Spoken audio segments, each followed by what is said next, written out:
Hello दोस्तों, नमस्ते, प्रणाम। हमारे यूट्यूब चैनल पर आप सभी का स्वागत है। आज हम एक लाचारी गीत सुनाएंगे। कमेंट में ज़रूर बताना, लाइक सब्सक्राइब ज़रूर करना। गीत कैसा है कमेंट में अपना राय सलाह ज़रूर देना कमेंट के माध्यम से।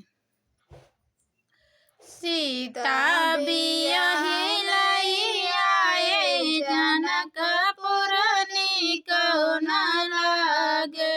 सीता बियाही लाई आए जनकपुर निको न लागे। रामा के माथे तिलक बरसो है। रामा के माथे तिलक बरसो है। सीता के सोहै माओरिया जनकपुर निको न लागे। सीता के सोहै माओरिया जनकपुर निको न लागे। सीता बियाही लाई आए जनकपुर निको न लागे। रामा के माथे मुकुट भलसो है।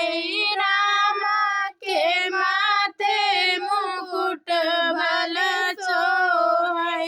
सीता के सोहै सिंदूरवा जनकपुर निको न लागे। सीता के सोहै सिंदूरवा जनकपुर निको न लागे।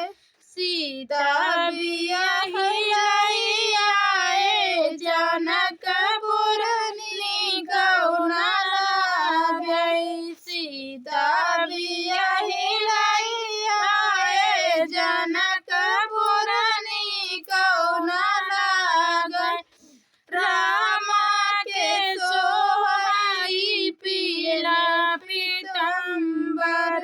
रामा के सोहै पीला पीताम्बर। सीता के सोहै